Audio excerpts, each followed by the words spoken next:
ఎన్నికల ప్రచారంలో పార్టీ బాధ్యతలు, ఈ గెలుపుకు ప్రధాన భూమిక పోషించిన పార్లమెంట్ సభ్యులు, శాసనమండలి సభ్యులు, శాసనసభ్యులు, వివిధ కార్పొరేషన్ల చైర్మన్లు, క్రియాశీలక కార్యకర్తలందరికీ మనస్ఫూర్తిగా అభినందనలు, కృతజ్ఞతలు తెలియజేస్తున్నాను. ఈ పత్రికా సమావేశం ద్వారా తెలంగాణ సమాజానికి, కాంగ్రెస్ పార్టీ కార్యకర్తలకు ఈ గెలుపులో మాకు అండగా నిలబడ్డందుకు మనస్ఫూర్తిగా వారికి ధన్యవాదాలు తెలియజేస్తూ, ఈ గెలుపు మా బాధ్యతను మరింతగా పెంచింది. 2 సంవత్సరాలు పూర్తి చేసుకుంటున్న సందర్భంలో హైదరాబాద్ నగరంలో సాధారణ ఎన్నికల్లో మాకు పెద్దగా సానుకూలమైన ఫలితాలు లేని సందర్భంలో ఇప్పుడు ప్రజలు అండగా నిలబడి కాంగ్రెస్ పార్టీని ఆశీర్వదించి తెలంగాణ రాష్ట్రాన్ని సంక్షేమంలో, అభివృద్ధి కార్యాచరణలో ముందుకు వెళ్ళండి, బాధ్యతతో ఈ కార్యక్రమాలను నిర్వహించండి అని చెప్పి మమ్మల్ని ఆశీర్వదించడం జరిగింది. దీన్ని ప్రజల యొక్క ఆశీర్వాదంగా, దీని యొక్క బాధ్యతగా కాంగ్రెస్ పార్టీ నాడు స్వీకరించడం జరిగింది. ఎన్నికల్లో నెగ్గితే ఉప్పొంగిపోవడం, ఓడిపోతే కుంగిపోవడం అనేది కాంగ్రెస్ పార్టీకి తెలీదు. కాంగ్రెస్ పార్టీకి తెలిసిందల్లా ప్రతిపక్షంలో ఉంటే ప్రజా సమస్యల మీద పోరాటం చేయడం, ప్రభుత్వంలో ఉంటే ప్రజా సమస్యల్ని పరిష్కరించడానికి నిరంతరం ప్రయత్నం చేయడమే కాంగ్రెస్ పార్టీకి తెలుసు. అందుకే శతాబ్దం పైగా ప్రజల ఆశీర్వాదంతో మనుగడ సాధిస్తుంది కాంగ్రెస్ పార్టీ. అంటే ఈ సూత్రాన్ని తూచా తప్పకుండా పాటించడం వల్లనే ఎన్ని ఒడిదుడుకులు వచ్చినా, ఎన్ని గెలుపు ఓటములు వచ్చినా కాంగ్రెస్ పార్టీ ఇంకా ప్రజల మధ్యన మనుగడ సాధిస్తున్నది. అందుకే ఈనాడు జరిగిన జూబ్లీహిల్స్ ఉప ఎన్నికల సరళిని మీరందరూ గమనించారు. ఇందులో ప్రజలు విలక్షణమైన తీర్పునివ్వడమే కాకుండా పోలైన ఓట్లలో 51% కాంగ్రెస్ పార్టీకి ఓటు వేయడం ద్వారా ఎప్పుడూ లేనంత బలం, ప్రజాబలం ఈనాడు కాంగ్రెస్ పార్టీకి వచ్చింది, కాంగ్రెస్ పార్టీకి చెందింది. ఈ ఎన్నికల్లో దాదాపుగా 51% ఓట్లు కాంగ్రెస్ పార్టీకి, 38% ప్రధాన ప్రతిపక్షమైన బీఆర్ఎస్ పార్టీకి, 8% భారతీయ జనతా పార్టీకి ప్రజలు ఓట్లు వేయడం జరిగింది. ప్రతి బూత్లో మా జూబ్లీహిల్స్ స్థానిక నాయకత్వం చాలా అద్భుతంగా కష్టపడ్డారు. వారికి కూడా హృదయపూర్వకంగా నా ధన్యవాదాలు, హృదయపూర్వకంగా వారికి కూడా నమస్కారాలు. శ్రీమతి మాగంటి సునీత గోపీనాథ్ గారు అభ్యర్థి కొత్తదైనప్పటికీ, వారికి ఇదివరకు రాజకీయ అనుభవం లేకపోయినప్పటికీ వారు కూడా నిజంగా చాలా కష్టపడ్డారు. చాలా పెద్ద ఎత్తున వారు కూడా మరి పోరాటం కూడా చేసినారు. చివరి రోజు మరి ఏ రకంగా వారు పోరాడినారో మీరు అందరూ కూడా చూశారు. వారికి కూడా నా అభినందనలు. ఎందుకంటే కొత్త అభ్యర్థి అయినప్పటికీ, ఎక్కడా కూడా ప్రత్యర్థి, ముఖ్యంగా అధికార పార్టీ అయినప్పటికీ, అధికార యంత్రాంగం మొత్తం ఉన్నప్పటికీ వారు కూడా మొక్కవోని ధైర్యంతో కొట్లాడినారు. సునీత గోపీనాథ్ గారికి మనస్ఫూర్తిగా నా అభినందనలు. అట్లాగే బీఆర్ఎస్ పార్టీకి మరి ఓటేసిన జూబ్లీహిల్స్ ప్రజలకి మరి చివరి ఓటింగ్ శాతం ఇంకెంత తెలియదు, బట్ చాలా గణనీయంగా, గౌరవప్రదంగా మా పార్టీకి కూడా ఓట్లు వచ్చినాయి. మరి మాకు ఓటేసిన జూబ్లీహిల్స్ ప్రజలందరికీ కూడా పేరు పేరున వారికి కూడా కృతజ్ఞతలు. సరే, సహజంగానే ఒక రాజకీయ పార్టీగా ఎన్నికల్లో దిగినప్పుడు గెలుస్తామనుకొని దిగుతాం, గెలుస్తామనుకొని కొట్లాడతాం, గెలవాలని కొట్లాడతాం. అట్లనే కొట్లాడినాం. గత 2 ఏళ్లుగా బీఆర్ఎస్ పార్టీ ప్రధాన ప్రతిపక్ష పార్టీగా తన పాత్రను అద్భుతంగా పోషించింది. ప్రజా సమస్యలను మరి కేంద్రంగా చేసుకొని ప్రజల వాదనను, ప్రజల వేదనను ఇవాళ ప్రభుత్వం ముందు పెట్టడంలో, అది శాసనసభలో అయితేనేమి, ప్రజాక్షేత్రంలో అయితేనేమి, సోషల్ మీడియాలో అయితేనేమి చాలా బలంగా బీఆర్ఎస్ పనిచేస్తున్నది. మా పని ఇట్లాగే భవిష్యత్తులో కూడా కొనసాగుతూనే ఉంటుంది. ఎందుకంటే ఈ ఉప ఎన్నికల్లో కూడా మేము నిజాయితీగా కొట్లాడినాం. ప్రజా సమస్యలనే కేంద్ర బిందువుగా చేసుకొని, ప్రజలనే ఎజెండాగా చేసుకొని ఎన్నికల్లో డెఫినెట్గా చిత్తశుద్ధితో, నిజాయితీగా మేము కొట్లాడినాం. మీకు తెలుసు ఎట్లా ఎన్నికలు జరిగినాయి కూడా అందరు చూసినారు, నేను చెప్పక్కర్లేదు ప్రత్యేకంగా. మరి మొత్తం ఎన్నిక ప్రచారం ముగిసేదాకా ఎట్లా జరిగింది, ప్రతి సర్వేలో కూడా బీఆర్ఎస్ గెలుస్తుందని ఎట్లా చెప్పింది, ఆ తర్వాత ఆఖరి 3 రోజులు ఏం జరిగింది, ఇదంతా ప్రజలు చూసినారు. కానీ అందులోకి పోను, అవి చెప్పను. కానీ ఒకటి మాత్రం వాస్తవం, ఈ ఎన్నిక డెఫినెట్గా మరి మాకు కొత్త ఉత్సాహాన్ని ఇచ్చింది, కొత్త బలాన్ని ఇచ్చింది. ఎందుకంటే మరి స్పష్టంగా ప్రజలు ఒక తీర్పు ఇచ్చారు. ఈ రాష్ట్రంలో ప్రత్యామ్నాయం కేవలం బీఆర్ఎస్ మాత్రమే, ఇంకా అది అందులో అనుమానమే లేకుండా ఖచ్చితంగా ఈ ప్రభుత్వం ఏదైతే పనిచేస్తుందో వారికి ప్రత్యామ్నాయంగా పోరాడుతున్న ఒకే ఒక్క పార్టీ బీఆర్ఎస్ అనే మాట స్పష్టంగా ప్రజలు చెప్పారు. డెఫినెట్గా దాన్ని కూడా మేము మాకు ఒక సానుకూల అంశంగానే తీసుకుంటా ఉన్నాం. 2014 నుంచి 2023 మధ్యన కూడా చాలా ఉప ఎన్నికలు మన రాష్ట్రంలో జరిగినాయి. దాదాపు 7 ఉప ఎన్నికలు జరిగినాయి. ఈ 7 ఉప ఎన్నికలు పాలేరు కానీ, నారాయణ ఖేడ్ కానీ, హుజూర్ నగర్ కానీ, దుబ్బాక కానీ, నాగార్జున సాగర్ కానీ, హుజూరాబాద్ కానీ, మునుగోడు కానీ, ఈ అన్ని ఉప ఎన్నికల్లో మీరు ఆ రోజు కనుక గమనించినట్టయితే అప్పటి ప్రతిపక్ష పార్టీ కాంగ్రెస్ పార్టీ, ప్రధాన ప్రతిపక్ష పార్టీ, ఒక్క ఉప ఎన్నికల్లో కూడా గెలవలేదు. 7 ఉప ఎన్నికల్లో మేము దాదాపు అన్ని గెలిచాం. దాదాపు 5 గెలిచాం, ఒక 2 ఓడిపోయాం. అంతే తప్ప మరి ప్రతిపక్షంలో ఉన్న కాంగ్రెస్ పార్టీ ఆనాడు ఒక్క ఉప ఎన్నికల్లో గెలవకపోయినా చివరికి మళ్ళీ 2023 సార్వత్రిక ఎన్నికల్లో వారు విజయం సాధించారు, గవర్నమెంట్ కూడా ఫామ్ చేశారు. అట్లాగే మధ్యలో జిహెచ్ఎంసీ ఎన్నికలు వస్తే కూడా, గ్రేటర్ హైదరాబాద్ కార్పొరేషన్ ఎన్నికల్లో కూడా మరి ప్రతిపక్షంలో ఉన్న కాంగ్రెస్ పార్టీకి ఆనాడు కేవలం 1-2 కార్పొరేటర్ సీట్లు వచ్చిన విషయం కూడా ఒక్కసారి గమనంలోకి తీసుకోవాలని చెప్పి కూడా నేను కోరుతా ఉన్నా. ప్రతి ఒక్క కార్యకర్త నుండి ముఖ్యమంత్రి వారికి, అధిష్టానం అందరూ కూడా ధన్యవాదాలు తెలియజేస్తూ, ఏదైతే ప్రజలు నా మీద నమ్మకం పెట్టుకొని ఇక్కడ అభివృద్ధి చెందుతుందని, భవిష్యత్తు బాగుంటుందని నమ్మకంతో ఇచ్చినారో, దాదాపు 200 కోట్లతో అభివృద్ధి కార్యక్రమాలు చేపట్టినాం గతంలో. ఇప్పుడు ఈ యొక్క ఇంత మంచి ఆశీర్వదించినారు పెద్దలు ముఖ్యమంత్రి గారి దృష్టికి మా ప్రాంత సమస్యలన్నీ కూడా తీసుకెళ్ళి అన్నీ కూడా శాశ్వత పరిష్కారం చేయడానికి నిరంతరం కృషి చేస్తా. ప్రజల్లో అంటే గతంలో బీఆర్ఎస్ వాళ్ళు గెలిచినప్పుడు కొన్ని కక్షపూత రాజకీయాలు చేస్తుండే, నవీన్ యాదవ్ దగ్గర అటువంటివి ఉండవు. నవీన్ యాదవ్ ఈ రోజు వరకే మీరు మేము, ఇప్పటి నుండి మనమంతా ఒకటే, అందరం కలిసి మన ప్రాంత అభివృద్ధి కొరకు కష్టపడదాం, కలిసి పని చేసుకుందామని చెప్పి సందర్భంగా తెలియజేస్తూ, మరి మా అనేక దుష్ప్రచారాలు బీఆర్ఎస్ పార్టీ వాళ్ళు మా మీద, నన్ను, నా కుటుంబ సభ్యుల్ని అనేక తప్పుడు ఆరోపణలు చేయడం జరిగింది. వాటికి ఈరోజు ఈ సమాధానం మా ప్రజలు వాళ్ళకి ఇచ్చినారు. ప్రజలందరూ కూడా మరోసారి ధన్యవాదాలు తెలియజేస్తూ, అందరికీ కష్టంలో తమ్ముడుగా కొడుకుగా ఉంటానని చెప్పి తెలియజేస్తూ, పత్రికా సోదరులు, మీడియా సోదరులు మా యొక్క కష్టాన్ని, మా యొక్క ప్రచార విధానాన్ని ప్రజల్లోకి మీ ద్వారా కూడా చాలా వెళ్ళింది. ప్రజలకు నమ్మకం కలిగింది మా మీద. దానికి కూడా మీ పత్రికా సోదరులకి, మీడియా సోదరులకు అందరూ కూడా ధన్యవాదాలు తెలియజేస్తూ, భవిష్యత్తు కార్యక్రమం ఏంది? Development is our agenda. Development is our agenda, and apart from development, health and education is important criteria for me. Definitely మా ప్రాంతంలో అన్ని స్కూల్స్, గవర్నమెంట్ స్కూల్స్ని అన్ని కూడా రెనోవేషన్ చేయించి మంచి క్వాలిటీ ఎడ్యుకేషన్తో పాటు వాళ్ళకి ఫెసిలిటీస్ అందిస్తూ ఆరోగ్య పరిస్థితులు కూడా బాగుండేలా మా జూబ్లీస్ ఒక ఆరోగ్యవంత నియోజకవర్గంలో, ఒక విద్యకు సంబంధించినటువంటి నియోజకవర్గంలో కష్టపడి పనిచేస్తామని తెలియజేస్తాం.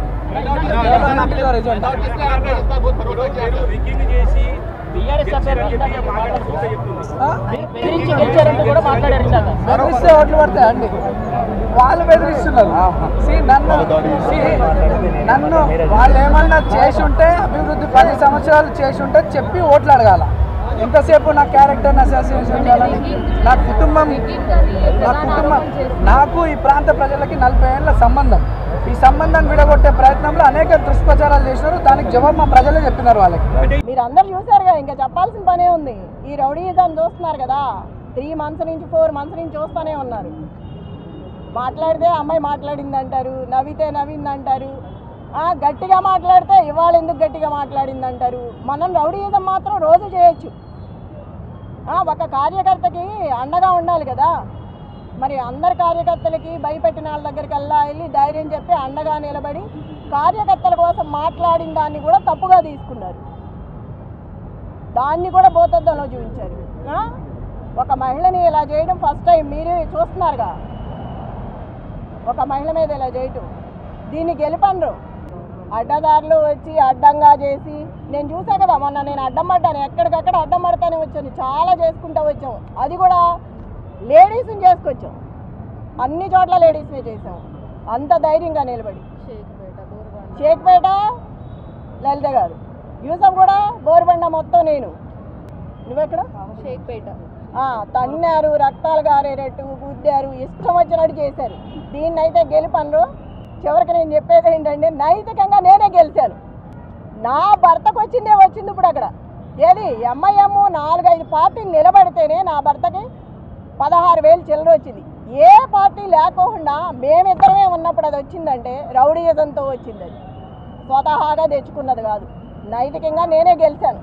రౌడీయిజం గెలిచింది అనేది నాకు సంబంధం లేదు. అది గెలిపే కాదు అసలుకి, అందరూ వచ్చి గెలిపించుకున్నది. అది అధిష్టానం అధికారంలో ఉంది కాబట్టి రౌడీజాన్ని చేసి రిగ్గింగ్ చేసి ఇక్కడ రిగ్గింగ్ చేశారు, లోపల ర్యాగింగ్ చేస్తున్నారు. అప్పుడే రౌడీజం స్టార్ట్ అయిపోయింది. ఆల్రెడీ మార్నింగ్ నుంచే స్టార్ట్ అయింది. మేము చీరలు కట్టుకుంటే చీరల మీద కామెంట్స్, ఆ ఎదవలు ఇచ్చిన చీరలు కట్టుకొని వచ్చామని అంటున్నారు. మరి ఎక్కడ స్టార్ట్ అయింది? అప్పుడే ర్యాగింగ్ స్టార్ట్ అయింది. ఆడలేదు మగ లేదు, మహిళలకు ఇట్లాగా చేసేది. గెలిస్తే గెలువు, ఏదో జన్మానికో శివరాత్రి అని గెలిచావు. ఇప్పుడు గోపీనాథ్ ఉన్నంతకాలం మూసుకొని కూర్చున్నావు. గోపీనాథ్ లేకపోయేసరికి బయటకు వచ్చి ఇవాళ నీ ప్రతాపం చూపిస్తున్నావు. నీ గెలిపేం కాదు ఇది, అందరూ కలిసి చేసిన గెలుపు నీకు. అది నీ స్వతహాగా గెలిచింది కాదు. చెప్తున్నాగా నైతికంగా నేను ఎప్పుడో గెలిచిపోయాను, రౌడీయిజంగా గెలిచావు. బూతుల రిగ్గింగ్ ప్రతి చోట తన్నడము గుద్దడమే కదా. మరి అందుకే కదా నేను అంతా ఓపెన్ అయ్యి వాళ్ళకి సపోర్ట్ ఇచ్చి మాట్లాడింది. ఎప్పుడు మాట్లాడింది దాన్ని ఎందుకు మాట్లాడా? వాళ్ళు పడే బాధ చూడలేక నేను బయటకు వచ్చి మాట్లాడగలిగాను. దాన్ని కూడా తప్పుగా పెట్టారు. ఉంటుంది ఒక ఇంట్లో మనిషి చచ్చిపోయినప్పుడు బాధ ఉంటుంది, దాన్ని అడ్డం పెట్టుకొని ప్రతిసారి కథలు చెప్పుకుంటే పోతే ఎట్లాగా? ఇప్పుడు నేను ధైర్యంగా ఉంటాను కదా, కార్యకర్త ధైర్యంగా ఉండేది. మాట్లాడవలసింది కాబట్టి మాట్లాడాను. ఇన్నాళ్ళు అట్లాంటివి జరగలేదు కాబట్టి నేను మాట్లాడలేదు. జూబ్లీహిల్స్ ఎన్నికలు కూడా ఎంఐఎం పార్టీ స్వతహా గెలవలేక ఎంఐఎం పార్టీ క్యాండిడేట్ తీసుకొచ్చి కాంగ్రెస్ క్యాండిడేట్ గా ప్రకటించి వాళ్ళ గెలిపించే ప్రయత్నం గెలిపించడం జరిగింది.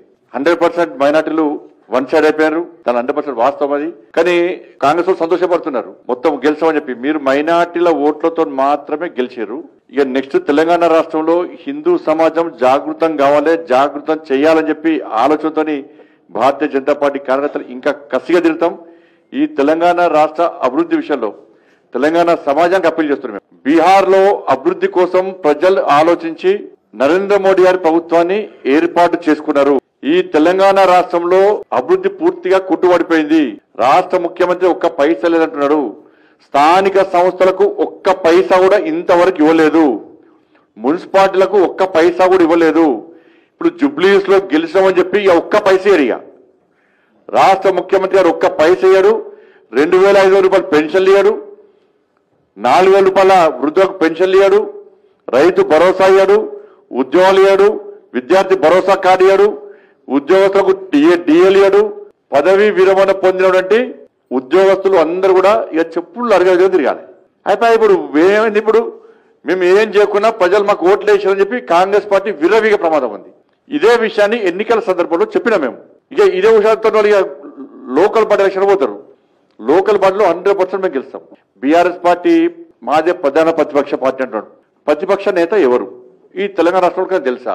ప్రతిపక్ష నేత ఎప్పుడైనా మా ప్రతిపక్ష నేత హౌజ్ పోయి మొత్తం కాంగ్రెస్ పార్టీ విధానాలు మొత్తం ఎండగడుతూ ఇవాళ ప్రశ్నిస్తున్నాం. బీఆర్ఎస్ పార్టీ యొక్క ప్రతిపక్ష నేత ఎవరు? ఏడున్నాడు? ఎప్పుడైనా అసెంబ్లీకి వచ్చిండా?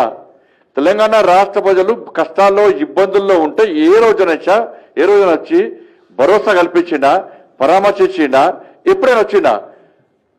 ప్రతిపక్ష నేతనే అవసరం అసెంబ్లీకి వస్తున్నాడు, కలవకుండా వేయండి, ఫామ్ హౌస్ పరిమితమైండు.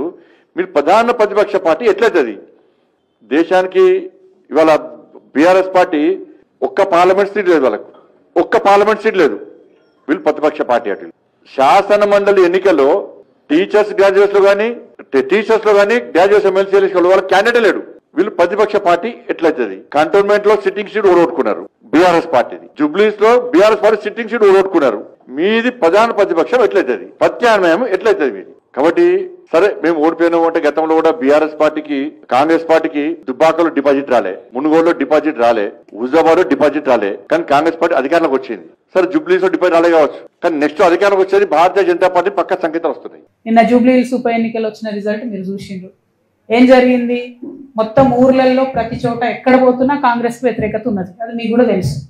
అంత వ్యతిరేకత ఉన్నా అన్ని వేల మెజార్టీతో కాంగ్రెస్ పార్టీ ఎట్లా గెలిచింది? ఎందుకు గెలిచింది అంటే అనుకున్న స్థాయిలో ప్రతిపక్షమైనటువంటి బీఆర్ఎస్ అందుకొని పనిచేయలేకపోతుంది అన్నది క్లారిటీగా అర్థమవుతున్నది. అక్కడ వాళ్ళు సోషల్ మీడియాలో ఉద్యమాలు చేస్తున్నారు తప్పితే కిందకు వచ్చి ఎటువంటి ఉద్యమాలు చేస్తలేరు. ఇంకొకటి పేరుకు కృష్ణార్జునులు అని చెప్పుకొని ట్వీట్లు పెట్టుకొని వాళ్ళు ఒకళ్ళు జబ్బ ఒకళ్ళు జరుచుకుంటూ తప్పితే ఒకళ్ళు వీపు ఒకళ్ళు జరుచుకుంటూ తప్పితే పెద్దగా క్షేత్రస్థాయిలో పనిచేయలేదని అర్థమైంది. ఇలా చాలా కుట్రలు కూడా జరిగినాయి అనుకోండి జూబ్లీ హిల్స్ ఎన్నికలలో. అవి సమయం సందర్భం వస్తే తప్పకుండా అవి కూడా చెప్తాం. కాకపోతే ప్రతిపక్షాలు ప్రజల ఎక్స్పెక్టేషన్ మేరకు పనిచేసినట్టయితే రిజల్ట్ మంచిగా వేరే రకంగా ఉంటుండే జూబ్లీ హిల్స్. సో ఆ ఎక్స్పెక్టేషన్కి తగ్గట్టుగా వాళ్ళు పనిచేస్తలేరు.